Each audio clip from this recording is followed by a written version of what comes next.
esse é o jejum. E aí Jonas o rei pegou e proclamou a toda a cidade fazer isso. E não era só as pessoas, não. Os animais também. O cachorrinho de estimação, o jeguinho, o burrinho, todo mundo ia jejuar. E aí eles pegaram um pano de saco e cobriram todos os animais. E assim eles clamaram ao Senhor.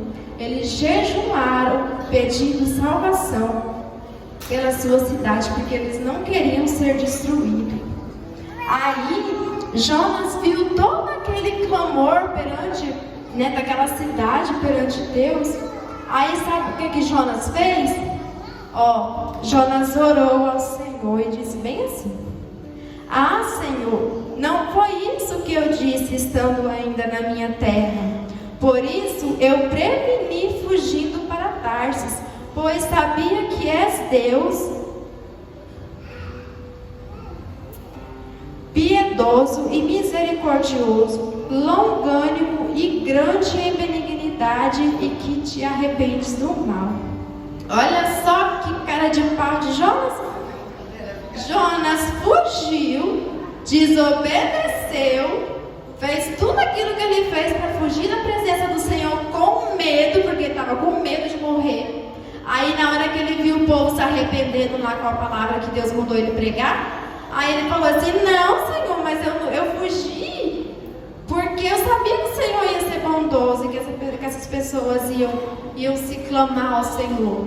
Ele, além de fugir, desobedecer, ele ainda veio aqui dar uma justificativa para Deus porque que ele fugiu. Olha só. Aí sabe o que ele ainda fez, como sendo povo? Ele ainda pediu para Deus: peço-te, pois, ao Senhor, tire a minha vida, porque melhor é morrer do que viver. Ele ainda, além de vir aqui e se justificar, dar uma desculpa para Deus por ter fugido, ele ainda pediu para Deus tirar a vida dele, ainda pediu para Deus matar ele. Vocês acreditam? E aí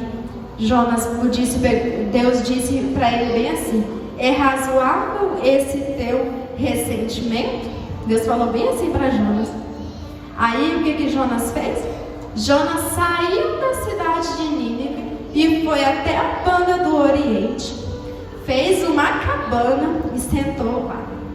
Aí sentou lá e ficou olhando para a cidade para ver o que Deus ia fazer com a cidade. Ele queria ver a destruição da cidade de Nínive. Ele não saiu da cidade e foi embora, não. Ele foi lá para um cantinho, fez uma cabana, se sentou lá e ficou olhando para a cidade. Eu quero ver o que vai acontecer com Nínive. Nínive é tão malvada, vamos ver se Deus vai ter piedade de Nínive. Aí Deus pegou e olhou para Jonas, pequenininho lá, quem sabe, a careca no sol. Eu vou fazer crescer uma borboreira aqui para fazer uma sombra para Jonas. Aí cresceu uma borboreira bonita e fez uma sombra muito gostosa para Jonas. Jonas ficou muito feliz, né? Imagina, estava no sol, agora está numa sombra gostosa. Aí Jesus olhou para ele e falou assim: né? Peraí. Quando foi no outro dia, Deus pegou e mandou um bichinho, um insetinho. Ele foi lá e comeu a borboreira morreu, secou, murchou, e a sombra de Jonas, acabou. Aí, o que aconteceu? Deus pegou e soprou um vento piedoso. Deus soprou um vento calmoso do Oriente. Aí Jonas estava bem lá com a careca no sol. O sol estava tão quente que Jonas fez o quê? Desmaiou. Imagina, Jonas estava lá bem de boa querendo ver o que ia acontecer com Nínive. Aí o sol veio na cabeça dele e ele não aguenta, desmaia no chão. Aí ele pegou e ainda ficou bravo porque Deus foi lá e matou a sombra dele.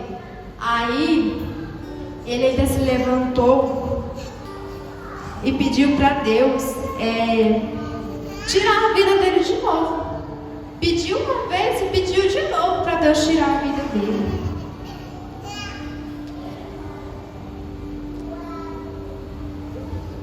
E então disse Deus a Jonas: é acaso razoável que assim te enfades por causa de uma borboreira? E ele disse: é justo que me enfade a ponto de desejar a morte. Ele ficou tão triste com a morte da borboreira que ele queria até morrer também. Imagina, olha só. como que Jonas era dramático, tudo para ele era morrer, fugir com medo, se esconder de Deus. E ainda vinha com desculpinha ainda, porque eu não tinha ido lá fazer a obra de Deus. E aí, Deus falou bem assim para Jonas: tiveste compaixão da polvoreira, na qual não trabalhaste, que nasceu num dia e na outro dia pereceu. E não hei eu de ter compaixão da cidade de Nínive, onde está mais de 120.000 homens, que não sabe discernir a mão direita com a mão esquerda, e todos aqueles animais que estão lá. Imagina, Jonas teve compaixão de uma plantinha que cresceu num dia e daí morreu no outro dia. Ele nem teve tempo de se entrosar com a plantinha, ele nem teve tempo de conversar com a plantinha, ainda teve compaixão da plantinha. Agora vocês acham que Deus não ia ter compaixão de uma cidade que tinha mais de 120.000 homens morando nela? E que esses 120.000 homens clamaram ao Senhor e fizeram jejum e pediram misericórdia? Será que Deus não ia ouvir a oração deles? E Deus poupou Nínive. Deus recebeu o clamor de Nínive e poupou Nínive e não destruiu Nínive. Então, crianças, o que nós possamos entender como a história de Jonas é que, se nós obedecermos ao papai, à mamãe, a Deus, ao nosso líder, a tia, ao tio, nós vai ser poupados de tanto sofrimento. Se nós desobedecemos, aí vai começar a cortar caminho, você só vai sofrendo, até você chegar no destino. Sendo que quando a gente obedece, a gente encurta o caminho que seria desse tamanho para esse tamanhozinho aqui, apenas obedecendo. Quando a gente obedece, a gente ganha uma balinha, um chocolate, um picolé, um presente. E quando a gente desobedece, o que a gente ganha? Peia, eita, uns de varinha de goiaba, uns de varinha de acerola, outros de umas borrachinhas que tem aí fininha, que dói, cordinha, como dói. Pois é, esse é o preço da desobediência. Então, que nós possamos, ao invés de desobedecer, aprender a obedecer. Obedecer quem? O papai, a mamãe, a tia, o tio, a professora, o professor. Aprender a respeitar também o coleguinha, porque isso também é uma forma de ser obediente. Devemos também obedecer às tias, para poder reter tudo aquilo que elas têm falado para nós.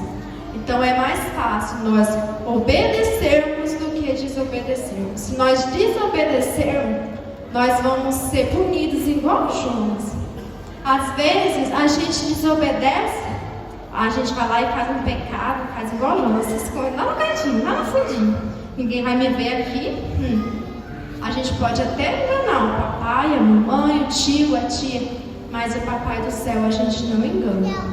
O papai do céu, ele está sempre vendo e velando por nós. Ele sabe daquilo que nós ainda não vamos fazer, que nós não sabemos, mas Deus já sabe.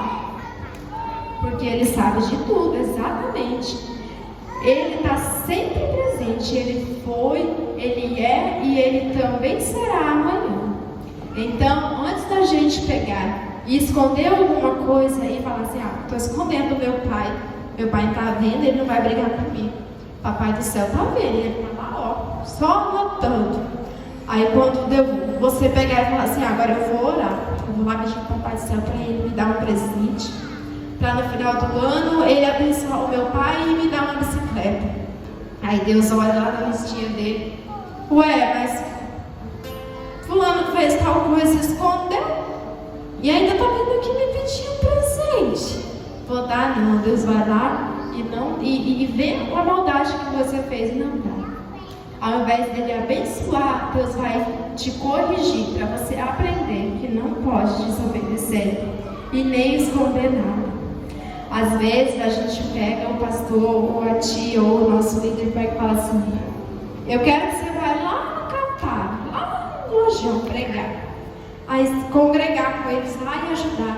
Aí a gente fala assim, no Catar, tão longe, estrada de chão, tem uns buraquinhos, poeira.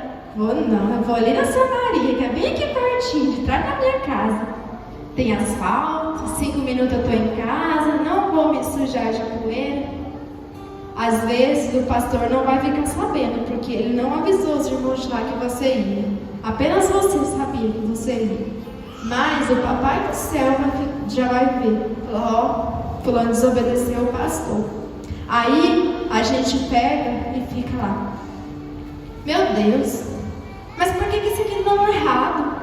O meu trabalho está dando tudo errado, eu vou sair do meu trabalho. O dinheiro não entra, eu preciso, o carro quebra, eu vou sair, o carro não pega. Por que será, hein? Porque nós desobedecemos a Deus. Ao invés de nós ir lá e obedecer o que o nosso líder falou, nós vai lá e desobedece. Aí Deus vai falar, desobedeceu. Vamos puxar a cordinha dele um pouquinho, para ele poder aprender o valor da obediência. Então, crianças, vamos aprender a obedecer. E quando vir aquela palavrinha, aquele pensamento na nossa cabeça, eu fiz tal coisa e é errado. Eu não vou contar para o meu pai nem para minha mãe, nem vou contar para a tia da escola dominical, porque ela vai brigar comigo. Não façam isso. Contem. O papai vai puxar a orelha? Vai, porque nós amamos os nossos filhos e nós queremos o bem deles. Mas, se você ir lá e contar para o papai, papai, eu fiz tal coisa errada, o papai vai conversar com você e você vai ser muito bem abençoado. Não só você, criancinha, mas o papai também. Lá no trabalho dele, ele vai ser abençoado por causa das nossas ações de obediência. Se nós formos desobedientes e rebeldes, o papai vai sofrer também. Porque nós não sofremos sozinhos. Se eu desobedecer, o meu esposo também vai sofrer. O meu filho, a minha família, toda vai sofrer.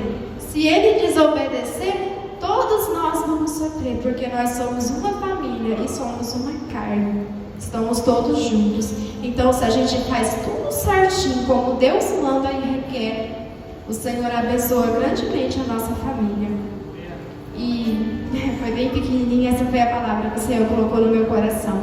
E eu agradeço grandemente a cada irmão e a cada criança que esteve aqui, que trouxe o seu filho. Continue trazendo. E eu quero aqui estender o convite para a escola dominical, porque às vezes fala assim, a tia é professora do maternal, é só para pegar o neném e ficar lá, sacudindo.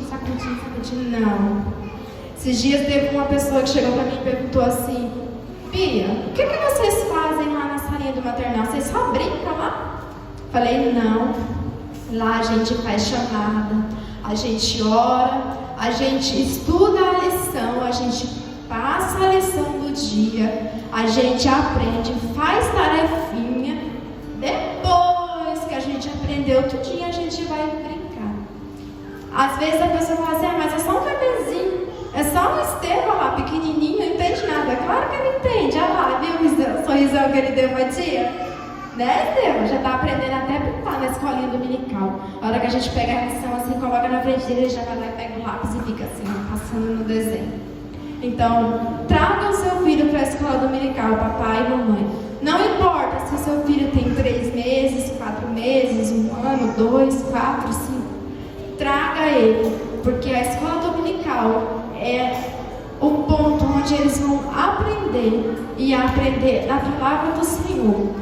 Né? Nós tivemos aqui esses dias o pastor falando que uma criança, ela aprende na formação de bebezinho até os 7 anos.